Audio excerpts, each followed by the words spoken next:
കഴിഞ്ഞ ക്ലാസ്സിന് നമ്മൾ ഒരു സൈഡിൽ ഉള്ള ലീനിയർ ഇക്വേഷൻ എങ്ങനെയാണ് സോൾവ് ചെയ്യുക എന്നുള്ളത് നമ്മൾ പഠിച്ചു. ഇനി എന്തിനാണ് ഇങ്ങനെ ഉള്ള ഒരു എക്സും വൈയും ഒക്കെ ഇട്ടിട്ട്, ഉദാഹരണത്തിന് ഇപ്പോൾ 14y ഇതൊക്കെ എന്തിനാ അങ്ങനെയൊക്കെ ചെയ്തിട്ട് എന്താ അതിൻ്റെ ഉപകാരം എന്നുള്ളതാണ് ഇന്ന് നമ്മൾ ക്ലാസ്സിൽ പറയുന്നത്. ഓക്കെ, അപ്പോൾ എന്താണ് കണക്ക് പഠിച്ചിട്ടുള്ള ഉപകാരം എന്നുള്ളതും കൂടി നമുക്ക് ഇതിൽ നിന്ന് ലഭിക്കുന്നതാണ്. അപ്പോൾ ഒരു സിമ്പിളായിട്ടുള്ള ഒരു എക്സാമ്പിൾ കൊണ്ട് നമുക്ക് ആരംഭിക്കാം. ഉദാഹരണം, 2 നമ്പറുകൾ കൂട്ടിയാൽ 74 കിട്ടും. അതിലുള്ള ഒരു നമ്പർ മറ്റേ നമ്പറിനേക്കാളും 10 കൂടുതലുമാണ്. അങ്ങനെയാകുമ്പോൾ 2 നമ്പറും ഏതൊക്കെയാണ്? ഇതാണ് ചോദ്യം. ഇതിവിടെ ഒരു കടങ്കഥയാണ് അല്ലേ? അപ്പോൾ നമുക്ക് ഏതാണ് ഈ 2 നമ്പർ എന്നുള്ളത് ഇതിൽ ഒന്നുപോലും അറിയില്ല. അപ്പോൾ നമുക്കാണെന്നുവെച്ചെങ്കിൽ ഇതിനെ കണ്ടെത്തുകയും വേണം. അപ്പോൾ അതിനുള്ള 2 കണ്ടീഷനാണ് നമുക്ക് ഇവിടെ തന്നത്. എന്തൊക്കെ 2 കണ്ടീഷൻ? ഒരു നമ്പർ മറ്റേ നമ്പറിനെക്കാട്ടിയും 10 കൂടുതലാണ്. രണ്ടാമത്തത് രണ്ടും കൂടി കൂട്ടിയാൽ 74 കിട്ടുമെന്നുള്ളതും. അപ്പോൾ നമുക്ക് കഴിഞ്ഞ ക്ലാസ്സിൽ, അതായത് 7ാം ക്ലാസ്, അതായത് നമ്മൾ കഴിഞ്ഞ 1ാം ക്ലാസ്സിലൊക്കെ നമ്മൾ 2, 1 ക്ലാസ്സുകളിലൊക്കെ പഠിച്ചിട്ടുണ്ടാവും എങ്ങനെയാണ് ഇത് മുന്നോട്ട് പോകുന്നത്. അതായത് ചെറിയ നമ്പർ എക്സ് ആക്കി എടുക്കുക. ഓക്കെ, വലിയ നമ്പർ അപ്പോൾ x+10 ആകും. ഓക്കെ, ചെറിയ നമ്പർ എന്ന് പറഞ്ഞാൽ ഇപ്പോൾ നമ്മൾ ഉദാഹരണത്തിന് 14ഉം 24ഉം ആണ് എന്ന് വിചാരിച്ചോളൂ. ഇവിടെ 24 ഉത്തരം അതാണെന്ന് വിചാരിച്ചാൽ ഇവിടെ 24 - 14 10 അപ്പോൾ അത് ഉത്തരാണെങ്കിൽ 14നെ എക്സ് ആക്കിയാണെങ്കിൽ 14 + 10 എത്ര? 24. അതാവും വൈ അല്ലേ? അപ്പോൾ അങ്ങനെ വൈ എന്ന് പറഞ്ഞാൽ രണ്ടാമത്തെ സംഖ്യ. അപ്പോൾ പിന്നെ മറ്റേ കണ്ടീഷൻ പറയുന്നത്, രണ്ടാമത്തെ കണ്ടീഷൻ പറയുന്നത് സമ്മ് അതിന് രണ്ടിൻ്റെയും കൂടി കൂട്ടിയാൽ 74 ആണ്. അപ്പോൾ നമുക്ക് മനസ്സിലാക്കാം, എക്സ് എന്ന് പറഞ്ഞ സംഖ്യയും എക്സിനോട് 10 കൂട്ടിയ സംഖ്യയും കൂടി കൂട്ടിയാൽ എത്ര കിട്ടും? 74 കിട്ടും. അപ്പോൾ ഇനി ഇത് ഇവിടെ നമ്മൾ നോക്കിയാൽ മനസ്സിലാകും, ഇതൊരു ഡിസ്ട്രിബ്യൂട്ടീവ് പ്രോപ്പർട്ടി ഉള്ള സംഗതിയാണ്. ഡിസ്ട്രിബ്യൂട്ടീവ് അല്ല, കാരണം ഇവിടെ ഗുണിക്കാനല്ല. ഇവിടെ x+x, ഞാൻ അടിവരട്ടത് x+x. എത്ര ഉത്തരം? 2x. 2x + 10 ഇവിടെ 74. അപ്പം സിമ്പിളായിട്ട് ചെയ്യാനുള്ളൂ. 2x + 10 = 74 ആകുമ്പോൾ ഇനി നമ്മൾ നേരത്തെ കഴിഞ്ഞ ക്ലാസ്സുകളിലൊക്കെ നമ്മൾ ചെയ്ത പോലെ തന്നെ ഇനി എക്സിൻ്റെ വാല്യൂ കണ്ടെത്തിയാൽ മതി അല്ലേ? അതിൻ്റെ സൊല്യൂഷൻ നമുക്ക് കിട്ടും. അപ്പോൾ നമുക്ക് ഇനി എന്ത് ചെയ്യേണ്ടത്? ഈ 10നെ ഇങ്ങോട്ട് ഇടണം. അപ്പോൾ ഇവിടെ +10 ആകുമ്പോൾ ഇങ്ങോട്ട് ഇടുമ്പോൾ -10 ആകും.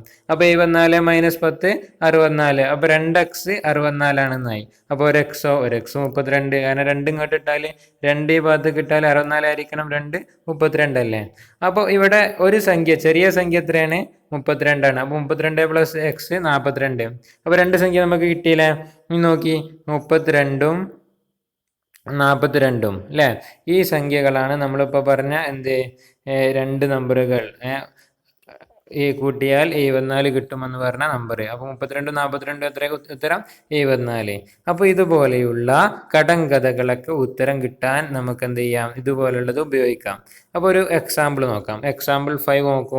What should be added to twice the rational number -7/3 to get 3/7?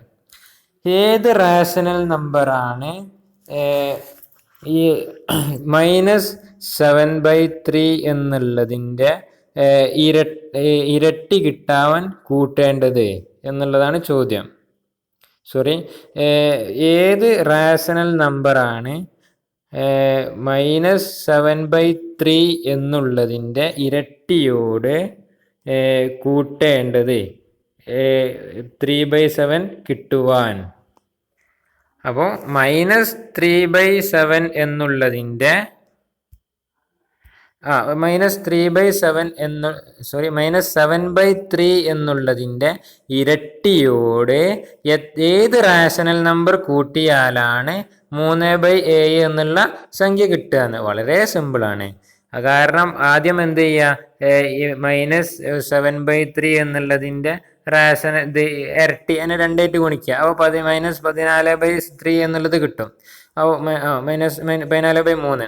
അങ്ങനെ ഇനി ഇതിലേക്ക് suppose x added to this number gives എന്ത് 3/7. നമ്മുടെ ചോദ്യം 3/7 കിട്ടാൻ ഇതിന്റെ ഇരട്ടിയോട് ഏത് സംഖ്യയാണ് കൂട്ടേണ്ടതെന്നല്ലേ?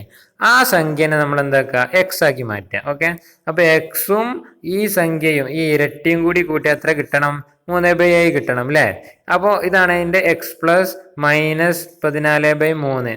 ഇവിടെ ശ്രദ്ധിക്കണേ, ഇവിടെ പ്ലസും മൈനസും കൂടി വന്നല്ലോ. അപ്പോൾ ഇവിടെ എന്താകും? മൈനസ് ആകും. അപ്പോൾ എക്സ് മൈനസ് 14/3 എന്നാകും. ഇനി ഈ 14/3 ഈ ബോധം കിട്ടാലോ, പ്ലസ് 14/3 ആകും. അപ്പോൾ രണ്ടും കൂടി കൂട്ടിയാലോ ഉത്തരം 107/21 എന്ന് കിട്ടും. ഇതാണ് കൂട്ടുന്ന രീതി. ഇതാണ് ഇത് കണ്ടാൽ മനസ്സിലാകും. ഓക്കെ, അപ്പോൾ 107/21 എന്ത്? എക്സ്. അപ്പോൾ എക്സ് അതാകുമ്പോൾ ആ സംഖ്യ ഈ ഇതിൻ്റെ ഇരട്ടിയോട് മൈനസ് 7/3 ഇരട്ടിയോട് കൂട്ടിയാൽ 3/7 കിട്ടുന്നതാണ് എന്നാണ് ഇതിൻ്റെ ഉത്തരം. അപ്പം ഇങ്ങനെയുള്ള ഇതൊക്കെ കിട്ടുമെന്നർത്ഥം. ഓക്കെ, ഇനി അടുത്തത്, the perimeter of rectangle is 13 centimetre. ഒരു റെക്റ്റാങ്കിളിൻ്റെ ചുറ്റളവ് 13 സെൻറ്റിമീറ്റർ ആണ്. അതിൻ്റെ വീതി 2/3/4 സെൻറ്റിമീറ്റർ ആണ്. അപ്പോൾ അതിൻ്റെ ലെങ്ത് എത്രയെന്ന് കണ്ടെത്താൻ വളരെ സിമ്പിൾ ക്വസ്റ്റ്യൻ ആണ്. ഒരു റെക്റ്റാങ്കിൾ, ഉദാഹരണത്തിന് ഇത് റെക്റ്റാങ്കിൾ, അതിൻ്റെ ടോട്ടലുള്ള പെരിമീറ്റർ എത്രയാണ്? 13 സെൻറ്റിമീറ്റർ. ഓക്കെ, ഇനി അതിൻ്റെ വീതി എത്രയാണ്? ഇവിടെയുള്ള വീതി 2/3/4. ഇനി എന്താ അതിൻ്റെ കണ്ടെത്തേണ്ടത്? നീളം എത്രയാണ്? നീളം കണ്ടെത്താനാണ്. അപ്പോൾ വളരെ സുഖമാണ്, മെത്തിന്ന് കുറച്ചാൽ മതിയല്ലോ അല്ലേ? നമ്മൾ പണ്ടേ പഠിച്ചതാണ്. കാരണം നോക്കി, ഈ പെരിമീറ്റർ എന്ന് പറഞ്ഞാൽ 2 ലെങ്ത്തും 2 വിഡ്ത്തും കൂടി കൂട്ടിയതാണ് അല്ലേ? 2 ഇൻറ്റു ലെങ്ത്ത് പ്ലസ് വിഡ്ത്ത് അല്ലേ? അതും കൂടി കൂട്ടിയതാണ്. അപ്പോൾ ഇവിടെ എന്ത് നമുക്കറിയില്ല? ലെങ്ത്ത് അറിയില്ല. അവിടെ നമ്മൾ എന്ത് ചെയ്യുന്നു? എക്സ് ഇട്ട് കൊടുക്കുന്നു. അപ്പോൾ 2 ഇൻറ്റു എക്സ് 2x അല്ലേ? 2x പ്ലസ് പിന്നെ 2 ഇൻറ്റു 11/4 എന്നാകും. ഓക്കെ, അപ്പോൾ നോക്കി, the perimeter is given to 13 centimetre. ഉത്തരം 13 സെൻറ്റിമീറ്റർ ആണ് പെരിമീറ്റർ. അപ്പോൾ 2 എന്നുള്ളത് ഈ ഭാഗത്തേക്ക് ആദ്യം കൊണ്ടുപോകുന്നു. ഓക്കെ, അപ്പോൾ ഇവിടെ എക്സ് പ്ലസ് 11/4 മാത്രം അവശേഷിക്കുന്നു. അപ്പോൾ 13/2 ഈ പിന്നെ എന്ത് ചെയ്യുന്നു? അത് ഈ ഭാഗത്തും എന്താണ് RHSലും. അപ്പം ഇനി ആ RHSക്ക് ഇനി ഇവിടെ അവശേഷിക്കുന്ന എക്സ് മാത്രം നമുക്ക് ഇവിടെ അവശേഷിപ്പിക്കണമല്ലോ. അത് 11/4 കൂടി കൊണ്ടുവന്നു. അപ്പോൾ ഇവിടെ പ്ലസ് 11/4 ഇവിടെ എന്താകുന്നു? മൈനസ് 11/4 ആകുന്നു. ഈ ഭാഗത്തേക്ക് മാറ്റുമ്പോൾ നമുക്കറിയാം എന്ത് പ്ലസ് ഉള്ളതൊക്കെ മൈനസ് ആകുമെന്നുള്ളത്. ഓക്കെ, അങ്ങനെ ഉത്തരം കിട്ടുന്നു. അപ്പോൾ എക്സിൻ്റെ വാല്യൂ അവിടെ കിട്ടുന്നു 3/4. അതാണ് അതിൻ്റെ എന്ത് റെക്റ്റാങ്കിളിൻ്റെ ലെങ്ത്ത്. ഇനി അടുത്തത് എക്സാമ്പിൾ 7 നോക്കി. അപ്പോൾ അങ്ങനെ ലെങ്ത്ത് കണ്ടെത്താൻ നമുക്ക് ഇങ്ങനെയുള്ളൊരു ഇക്വേഷൻസ് ഉപയോഗിക്കാം. ഇനി അടുത്ത വളരെ പസിൽ, സാധാരണ എല്ലാവിധ IAS ക്വസ്റ്റ്യനുകളിലൊക്കെ ഉണ്ടാകുന്ന രീതിയിലുള്ള പസിലാണ്. അപ്പോൾ ഈ രീതിയൊക്കെ നമ്മൾ നല്ലോണം പ്രാക്ടീസ് ചെയ്ത് പഠിച്ചു വെക്കണം.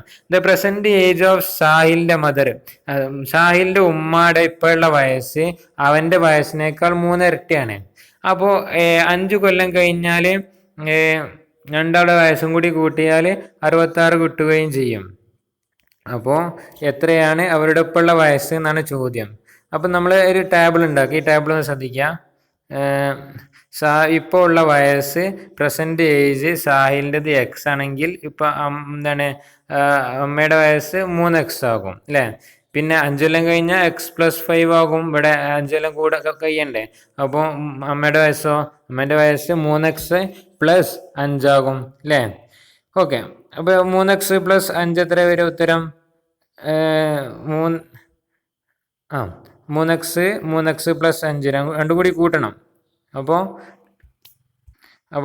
66 കിട്ടണം എന്ന് പറഞ്ഞില്ല. 66 കിട്ടാന്ന് പറഞ്ഞാൽ ഈ 5 കൊല്ലം കഴിഞ്ഞിട്ടുള്ള സാഹിലിൻ്റെ വയസ്സ് എക്സ് പ്ലസ് 5 ആണ്. അതുപോലെ തന്നെ മദറിൻ്റെ വയസ്സ് 3x പ്ലസ് 5 ആണ്. അപ്പോൾ നോക്കി,